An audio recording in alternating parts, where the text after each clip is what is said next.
Hey everyone, welcome back to the channel. My name's Pete from Swish Mobiles and today we're taking a look at this mid-range Samsung handset. We'll be taking a look at the screen, the camera and how well it performs while gaming. If you're new around here and just joining us, please subscribe to our channel and hit the notification bell so you'll get notified whenever we put up a new video. We're just starting our YouTube journey and we've got loads more to come. So today I have the Galaxy A51. Now this phone sits in the middle of the A range.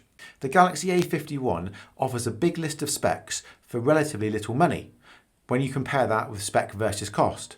But how good is it in the real world?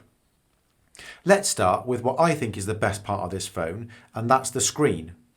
Samsung call this screen the Infinity O display and it measures 6.5 inches, it's Super AMOLED, 1080 by 2400 resolution at a PPI of 405, it's almost edge to edge, and it has the hole punch type space for the front facing camera to peek out of. Speaking of cameras, this handset's got one 32 megapixel on the front and then 4 cameras on the back. Yes, 4 cameras on a mid-level phone. Starting at the top, you've got the 5 megapixel depth camera, followed by the main 48 megapixel camera. Then comes the 123 degree ultra wide 12 megapixel camera. And finally positioned just to the side of that comes the 5 megapixel macro camera. And the video records at 1080p at 30 frames per second. Plus there's a whole host of camera modes and camera effects to play about with. All this sounds like a dream come true for camera fans, but how does it stack up in the real world? Let's take a look. So to test the camera, we took the Galaxy A51 out for a walk in our local area. At first we were finding the results to be a little dull, but once we had turned on some of Samsung's photo enhancements, the pictures were a lot more pleasing to the eye, although not 100% natural. This phone also has a professional mode. To get to it, all you have to do is click More and then Pro, and then this gives you some extra options. For example, you can manually adjust the white balance, the ISO and also the exposure. Pretty cool. We also tested the panorama mode. Once this is activated, you can turn around on the spot whilst the phone is stitching many photos together, and using some software wizardry, it makes it all align in the final photo. The Galaxy A51's battery comes in at 4000 milliamps, and Samsung do include a 15-watt fast charger in the box.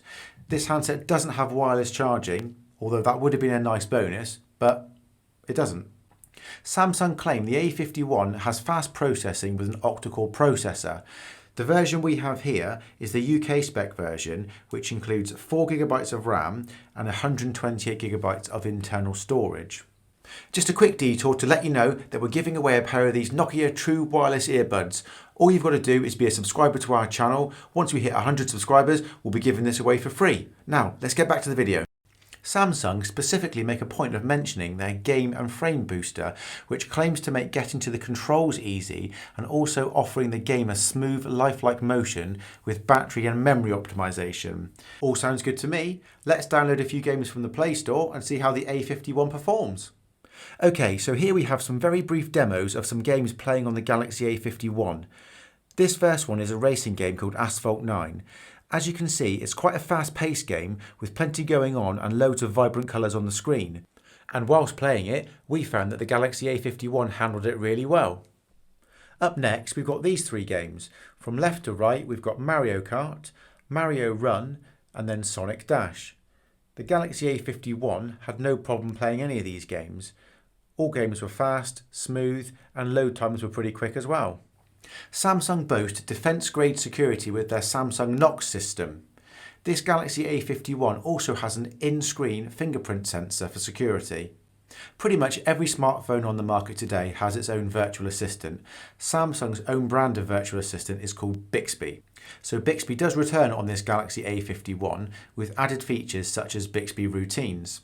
Samsung claim the phone will adapt to your lifestyle, for example, reducing the blue light and turning on night mode when it thinks you're about to go to bed. If you fancy one of these Galaxy A51s yourself, how much is it going to cost you? At the moment you're looking at just under £300 to buy the handset outright, or from £19 a month if you put it on a plan. I'll put a couple of links in the description below so you can take a look at some deals. Well, that's about it for today. There's one more thing I wanted to mention though, which was this phone still retains the 3.5mm audio jack, which is important to a lot of people. And that's it. Thanks for stopping by, thanks for watching the video, please subscribe and we'll see you again soon.